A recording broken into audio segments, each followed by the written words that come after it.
पिछले कुछ दिनों से हम लोग तरह तरह के अनुक्रम यानी सीक्वेंसेस लेकर और उनकी लिमिट निकाल रहे हैं। कोई कह सकता है कि जब 2-3 उदाहरण हो गए तो अन्य की क्या ज़रूरत है, लेकिन आप देखेंगे कि भिन्न भिन्न उदाहरणों में भिन्न भिन्न विधियाँ हमको लगानी पड़ रही हैं। जैसे कल हमने एक लिया था limit n tending to infinity n raise to the power 1/n और उसे 1 हमने सिद्ध किया। वहाँ हमको जो सुविधा थी उस प्रकार की सुविधा यहाँ नहीं है। वहाँ सुविधा ये थी कि ये क्वांटिटी अगर मैं लिखता हूँ कि n raise to the power 1/n minus 1 less than epsilon, तो मैं ये नहीं निकाल पाता हूँ, n नॉट नहीं निकाल पाता सीधे सीधे। तो इसलिए मैंने क्या किया था कि n raise to the power 1/n को 1 प्लस अल्फा n रखा था, जहाँ अल्फा n ग्रेटर देन 0।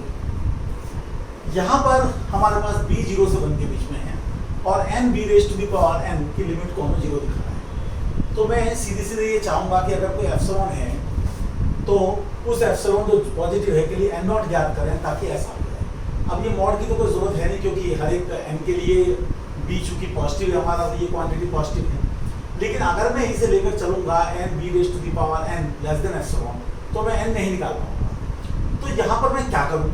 उस तरीके का काम भी नहीं कर सकता हूँ, क्योंकि एक तरफ n मेरा इन्फिनिटी को तारा है, एक तरफ b raise to the power n मेरा 0 हो जा रहा है जैसे जैसे n बढ़ता जाता है, क्योंकि b मेरा 0 से 1 के बीच में है। तो मैं क्या करूँ? तो मैं b raise to the power n के बारे में विचार करूँगा। तो b चूँकि मेरा 0 से 1 के बीच में है, तो इसलिए पक्का है कि जो मेरा 1/b है वो 1/b मेरा जो है 1 से बड़ा होगा।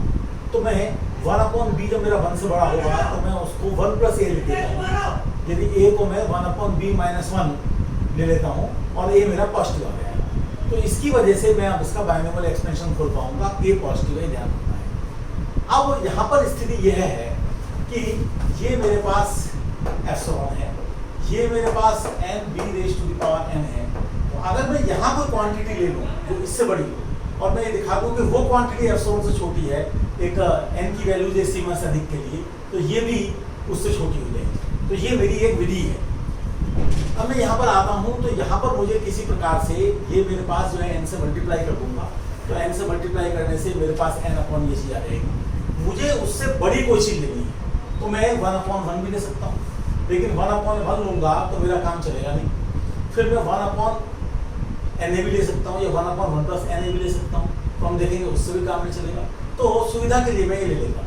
तो जब मैं n से मल्टीप्लाई करूँगा तो मेरे पास ये आ जाएगा।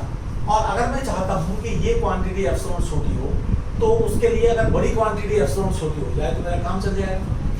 अब ये चीज़ अगर मैं लेस देन एप्सिलॉन रखता हूँ तो n को मुझे इससे बड़ा लेना पड़ेगा। तो मेरा n नॉट जैसा हम पहले कर चुके हैं, जैसे ये 7.3 आ गया मान लो, तो मैं चाहूँगा कि n नॉट को आप जो है 8 लें, तो उसका जो ग्रेटेस्ट इंटीजर है 7.3 का, उसमें 1 जोड़। तो अब अगर n को आप इससे बड़ा लेंगे इस n नॉट से, तो उससे क्या होगा? उन सभी n के लिए ऐसा होगा, यानी इस प्रकार का होगा n times b raise to the power n less than epsilon हो जाएगा, और उसके कारण से n b raise to the power n भी लेस देन एप्सिलॉन हो जाएगा।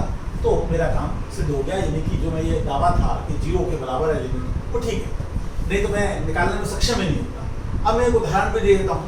जैसे उदाहरण के लिए b को मैंने 2/3 ले लिया, तो b को अगर आप यहाँ 2/3 रखेंगे तो a आपका 1/2 हो जाएगा। और अगर आप a को यहाँ पर 1/2 रखेंगे और एप्सिलॉन को 0.01 लेंगे फॉर एग्जाम्पल, वैसे कुछ भी ले सकते हैं, तो अगर आप एप्सिलॉन को बहुत ज़्यादा बड़ा लेंगे, जैसे एप्सिलॉन को आपने 1000 ले लिया, तो अलाउड है वो भी, ऐसा नहीं है कि वो अलाउड नहीं है, लेकिन उस समय उस स्थिति में n नॉट हमारा 1 ही आ जाएगा। तो ठीक है, फिर हर एक n के लिए ही हमारा जो है काम चल रहा है, तो हम ये कह सकेंगे। खैर जो भी है, अब यहाँ पर अगर मैं इसके लिए n नॉट निकालूँ तो वो 802 आता है, जिसका मतलब ये है कि n अगर मैं 802 या 802 से अधिक लूँ तो मेरे पास जो n b raise to the power n है, जहाँ b की वैल्यू 2/3 है, वो लेस देन 0.01 हो जाएगा, जो कि एप्सिलॉन की वैल्यू।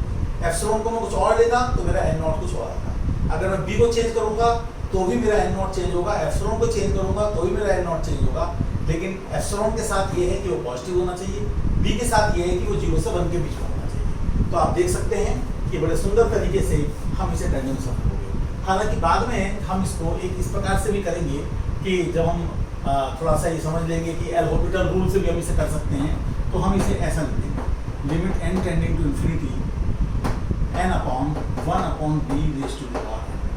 और तब यहाँ पर जो है इसको 1/b जो मेरा 1 से बड़ा है, अब ये इन्फिनिटी बाई इन्फिनिटी की फॉर्म है, तो मैं अगर एल हॉस्पिटल रूल लगाऊं तो भी मैं लिमिट निकाल सकता हूं। लेकिन अभी हम चूंकि ये दिखाना चाहते थे जिससे कि थ्योरम्स वगैरह में भी फायदा हो, तो इनके रेस्पेक्ट में डेरिवेटिव लिया, एंड यहाँ पर एक कंटिन्यूस वेरिएबल है, तो यहाँ पर 1/b raise to the power n और ln 1/b आ जाएगा, जो कि 0 आता है, क्योंकि ये क्वांटिटी 1 से बड़ी, तो 0 आ जा रहा है, इससे भी हो जा रहा है, लेकिन अभी हम इस तरीके से करना चाहते हैं। तो आप इसको देखिए, इसी तरीके के कुछ और उदाहरण हम लेंगे जिसमें नए नए प्रकार की विधियाँ हमको गिवन एप्सिलॉन के लिए n0 निकालने के लिए आवश्यक पड़ेगी, वो हम करेंगे।